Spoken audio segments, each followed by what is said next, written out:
Oke, sekarang kita lanjut menuju ke Viaduk Pengampon.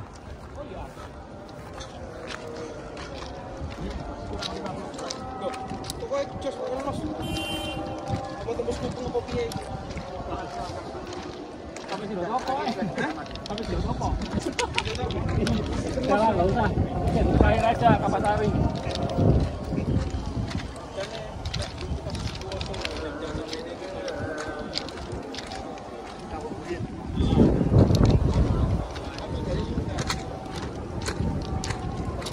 Jadi kalau dibahas berapa sih kira-kira tingginya viaduk? Tingginya viaduk itu kira-kira ada 5 meter, Mas. Dari jalan raya ya? Dari permukaan tanah atau permukaan jalan ya. Terus ada sekitar 5 meter. Nah, kelihatan tinggi. Kenapa 5 meter? Itu karena ada pertimbangan teknisnya bahwa ada tram berjalan di jalur pasar besar itu. Temanya itu, Mas. Oh, karena itu yang dijadikan patokan sehingga semua viaduk itu tingginya 5 meter 5 ya? meter. Karena harus sejajar kan, Mas? Iya. Kan nggak bisa ini. Nah, kalau kita lihat di Viaduk Ngagle dan juga Viaduk Gubeng Kertajaya, iya, itu kan hanya dilewati mobil dan orang-orang kan, untuk iya. Makanya lebih pendek. Makanya lebih pendek. Oh, ini stasiun Surabaya Kota.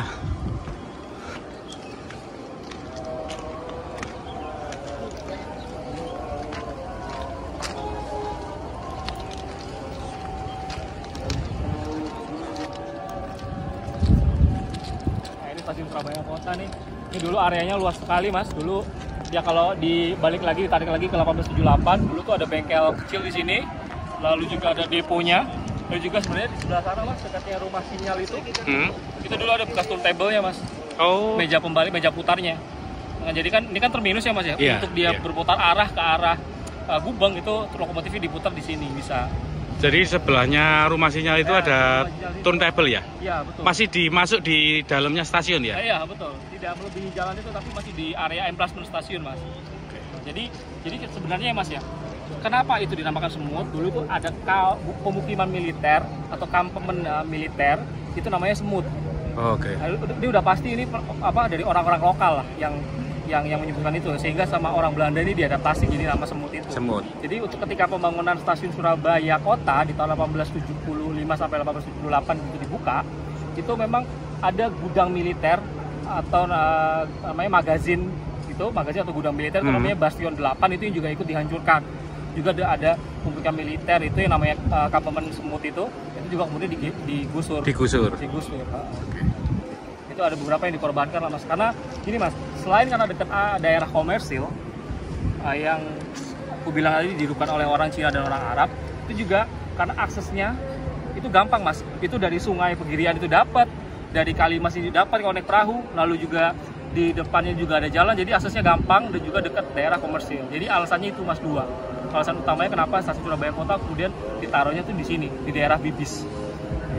Kemudian kan karena dikembangkan, kemudian depo induknya itu digeser ke Sidotopo, lalu bengkel utamanya itu ke Madiun, lalu bengkel keretanya itu ke Balayasa Gubeng. Yeah. Nah, itu kemudian dipencar-pencar, Mas, karena kemudian kan kebutuhan perbaikan sarana juga sarana dan prasarananya kan tambah banyak kan, seiring juga berkembangnya perusahaan kan, jadi mau nggak mau harus geser banyak. Terus juga kalau kita mau ngomongin lagi masalah pengembangan jalur di Surabaya, itu emplacement besar yang di Sidotopo itu juga termasuk dari rencana ini, Mas, sepakai sama viaduk pengembangannya. Satu periode. Satu era. Jadi Sidotopo itu ada depo induk yang sangat besar itu, di mana itu dibukanya tahun 1923. Kita kemarin sempat ke sana waktu 100 tahunnya itu kan. Lalu juga emplacementnya itu karena urgent, Mas, itu sudah dibuka atau dipakai sejak 1921. Jadi emplacement dengan deponya ini lebih dulu emplacementnya. Jadi dulu tuh emplacement utamanya untuk barang itu ada di Surabaya Kota, Gubeng. Tapi kemudian dikembangkan lagi itu Sidotopo. Bahkan dulu mau dibikin lagi itu di Pelosok Gede, dekatnya stadion Persebaya dulu. Tambak Sari. Dekatnya Tambak Sari. Itu mau dibikin emplacement barang yang sangat besar, Mas, di daerah Pelosok Gede situ. Cuman kemudian ya tadi balik lagi, Mas, uangnya nggak ada. Oke. Jadi kemudian cuma Sidotopo yang dieksekusi untuk jadi emplacement yang sangat besar. Iya. Bahkan kalau kita kulik lagi di berita lawas di era itu yang mengabarkan tentang pembukaan dan pemakaian depo Sidotopo berusaha emplacement yang besar itu dikatakan bahwa itu depo dan emplacement terbesar se-Asia Tenggara, kawasan Asia Tenggara. Yang mampu menampung berapa? 72 lokomotif. Iya, 72 atau 75 lokomotif lah Mas. Tapi 75 ini ketika masa puncaknya Mas. Puncaknya apa? Iya. Itu dalam konteks musim pengiriman gula. gula. Itu ditulis jelas itu ketika musim gula. Jadi kalau nggak ada gula, pengiriman gula yang padat kan otomatis lokomotifnya nggak ada di situ. Jadi apa ya? Dari yang aku baca Mas, aku sempat baca bahwa di kawasan Oosterlenen atau di kawasan Jawa Timur itu lokomotif itu ada sekitar 100 atau 200-an gitu Mas. Tapi yang masuk ke Sidotopo bisa ditampung 75 lokomotif, berarti kan lebih dari separuhnya lokomotif di Surabaya ini kan lokomotif Jawa Timur kan bisa masuk Surabaya. Itu gede banget tuh Mas kalau pakai perbandingan itu kan. Jadi begitulah. Ya memang karena ini dibangun ini ya Mas, ke jalur kereta api di kota Surabaya maupun infrastrukturnya itu lebih maju karena memang lebih dari 60% pabrik gula yang ada di Jawa itu ada di Jawa Timur. Ada di Jawa Timur. Dan didominasi pengirimannya itu lewat Surabaya. Iya, lewat Surabaya, lewat Tanjung Perak itu kan. Iya. Karena kan ya itu tadi Mas, kalau tak singgung lagi dari Kediri, Madiun, Kertosono itu kan nggak ada jalur pelabuhannya ke sana. Kecuali yang daerah Pasuruan sama Probolinggo itu kan ke pelabuhan masing-masing di kota tersebut kan. Di masing-masing. Kalau misalkan Pasuruan itu ada beberapa pabrik gula itu larinya ke pelabuhan Pasuruan. Lalu juga ada yang Probolinggo.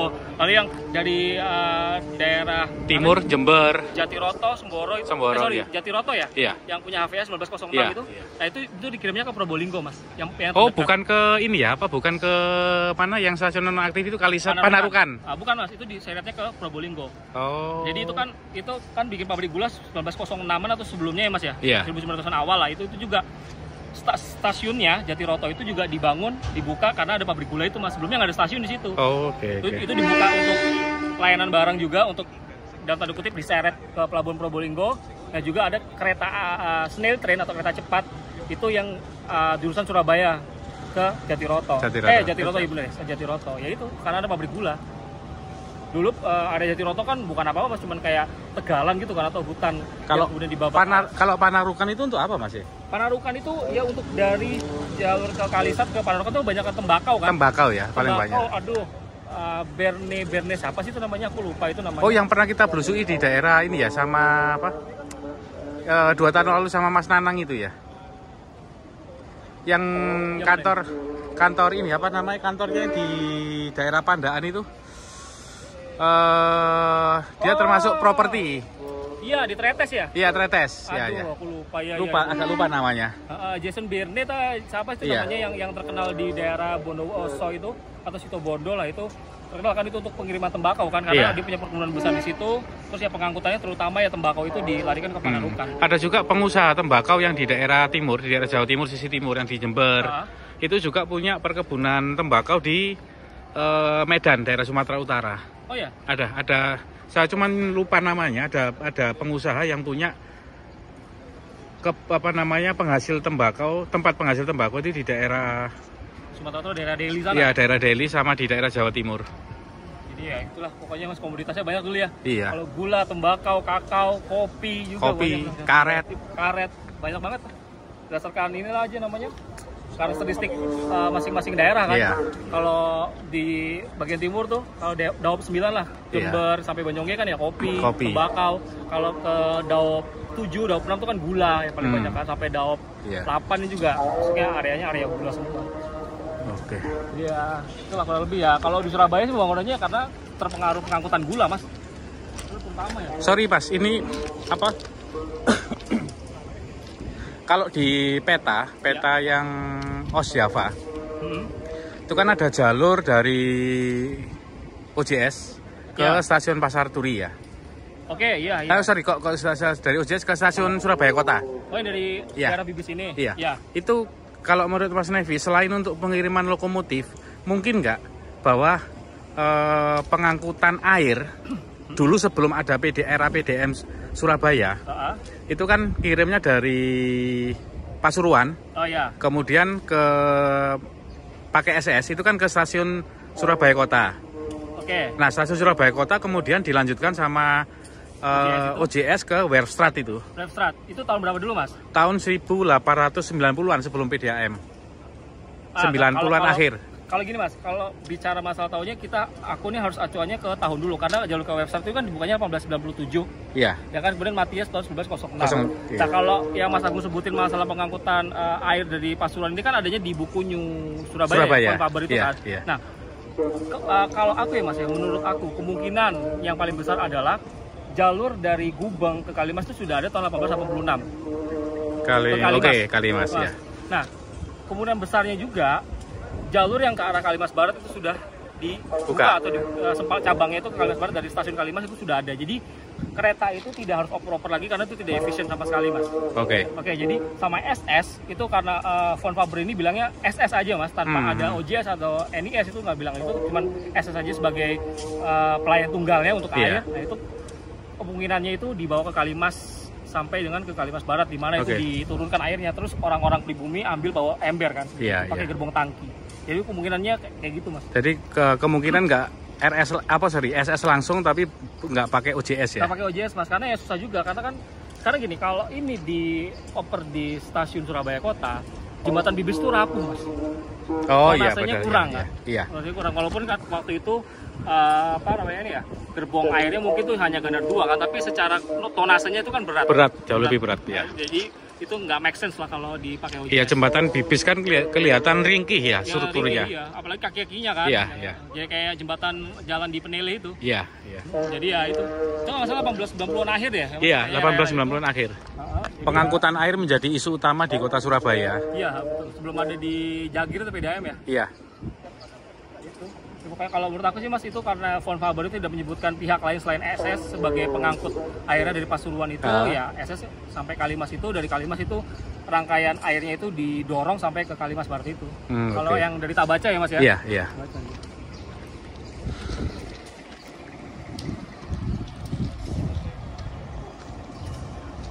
Oke, jadi yang selain ada tadi tentang beberapa titik-titik yang di stasiun Sumut itu juga, yang menarik adalah overcappingnya sih, Mas. Jadi stasiun pertama itu memang secara bangunan kan kemudian kan tidak ada, digantikan dengan stasiun baru yang ada sejak 1899 ini. Namun oleh SS overcappingnya atau atap peronnya memayungi stasiun yang besar ini, Mas, yang lama era generasi pertama 1878 itu dipindahkan ke stasiun Tarik yang ada di Sidoarjo. Nah, itu ada fotonya sih, Mas. Ada fotonya tahun 1940-an. Itu stasiun Tarik masih ada atap kanopinya itu. Yang berasal dari stasiun Surabaya Kota generasi pertama 1878. Lalu ketika setelah era nasionalisasi itu kan stasiun Jombang itu kemudian direkonstruksi ulang, Mas. Stasiun Jombang ya. Karena pada masa era agresi stasiun Jombang itu dibombardir sehingga hancur bangunan utamanya. Nah, jadi kemudian oleh DKA itu direkonstruksi ulang. Overcapping dari Tarik ini kemudian karena secara fungsinya ini sudah mengecil, tidak lagi penting seperti zaman Belanda dulu, dipindah. Akhirnya overcapping itu dipindah ke Jombang. Nah, makanya waktu kita perjalanan ke Yogyakarta waktu itu sama Pak Zaki juga ya, kita sempat lihat di kakinya atau kolom overcapping itu bahwa itu ada tulisannya LI Eindhoven tahun 1877. Nah, jadi kan stasiun Jombang itu kan ada tahun 1880-an, dekade segitu. Lalu kanopinya lebih tua karena asalnya dari Surabaya. Dari Surabaya Kota. Dipindahin ke Tarik, dipindahin lagi ke Jombang. Jadi gitu. Ya itulah sisa-sisanya sejarah sepur di Surabaya ada di Jombang lah, salah satu itu kepingannya. Mantap, Mas, informasinya. Oke, mantap.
Oke, kita lanjut ke viaduk Pengampon.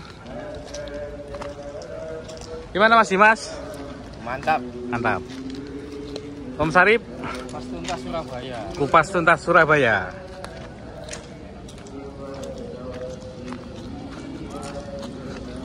Wah, kupas tuntas Surabaya bisa dijadikan tagline ini. Ya, bagus Mas. Ada lagi Mas. Yang bawah, kereta bawah, kita kan di atas.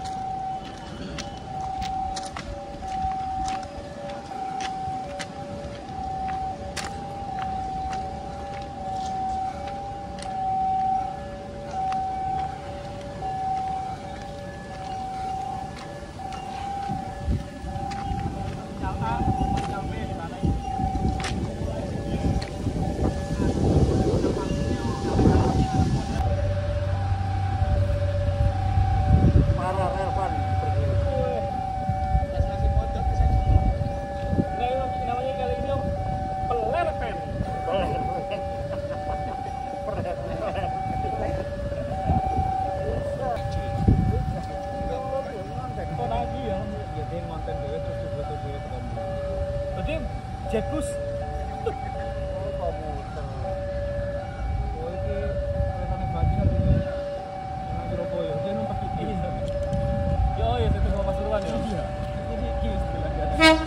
Ini semut.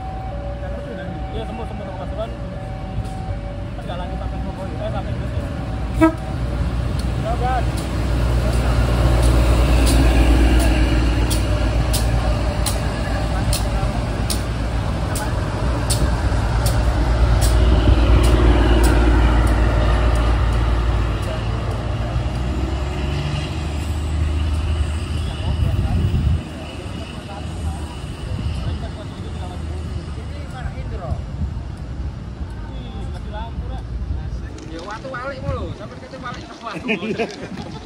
Iya.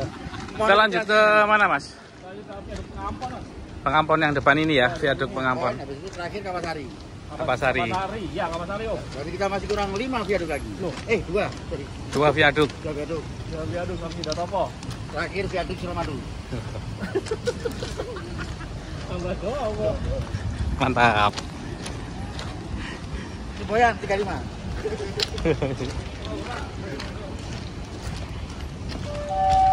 Wah, ini ya. Hunting dulu, hunting dulu.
Mas Nevi, posisi turntable-nya di mana ya dulu? Turntable ada di sekitaran sini Mas. Sekitaran sini nih. Ada kan masih nyale Mas atau service dulu teman Belandanya. Nah, turntable itu ada di sekitaran sini Mas. Ini yang ada jalan payung parking itu. Iya. Nah, sampai sini di sekitaran sini lah. Agak jauh dari anu. Pokoknya agak maju sedikit sebelah kiri situ, level kurang lebih di sini.